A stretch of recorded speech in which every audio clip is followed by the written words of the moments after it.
Welcome back to Key Messianic Prophecies, a podcast brought to you by Teleios, a private 501c3 nonprofit foundation dedicated to the research and accurate teaching of the Bible, founded by Bill and Jeanette Stewart.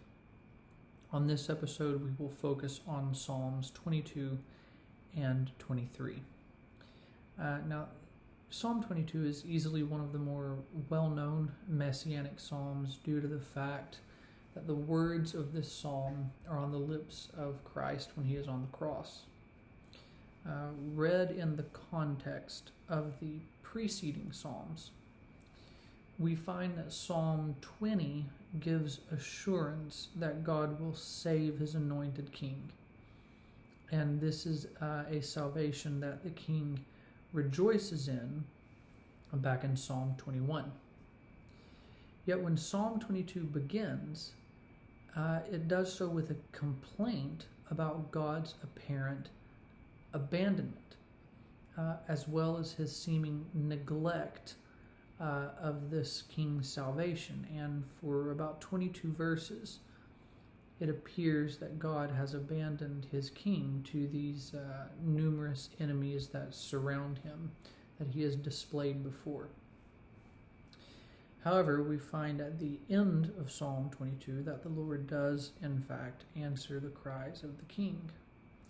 And the suffering that the Messiah endures in Psalm 22 leads to his glorious resurrection in Psalm 23, providing an answer to the Messiah's apparent death in the preceding psalm.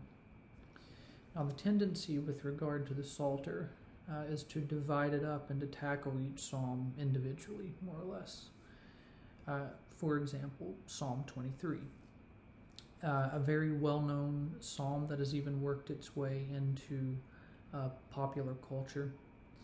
It's not uncommon to find this song quoted in a movie or a television series, usually at a scene of a funeral, and this is most likely because of this seemingly vague reference to the shadow of death, whatever that is. And more than this, we also have a tendency to look upon Psalm 23 as clear and tangible proof that God is interested in plucking his people from bad life circumstances or tough situations. However, when taken together in the context of the Psalter itself, we see that Psalms like 22 and 23 are virtually inseparable. One flows very logically into the other, the themes, metaphors, and ideas conveyed in one, morphing and finding deeper nuance and texture in the other. So as a result, we find that the king's confidence in the Lord's deliverance in Psalm 23 directly sets up the subsequent eschatological entrance into God's eternal city in Psalm 24, wherein the formerly deceased king is joined by a company of his people. So remember that the Jewish messianic expectation and the eschaton, the end, are inseparable ideas.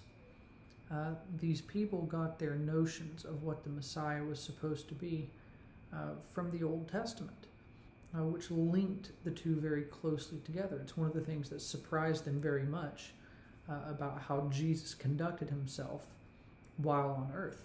They had very specific ideas of what the Messiah was supposed to be with regard to the end.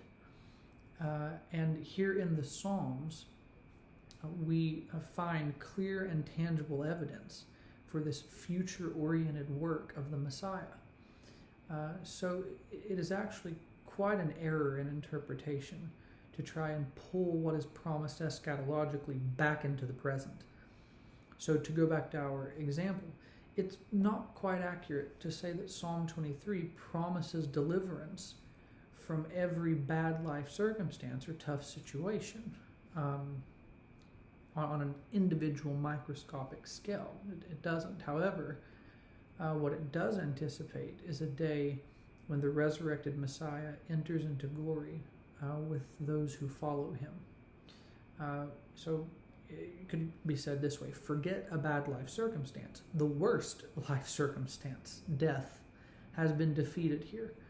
and people are being reconciled with their Creator because of the work of this resurrected Messiah figure. Thank you for joining us for this episode of Key Messianic Prophecies. On the next episode, we will take a look at Psalm 45.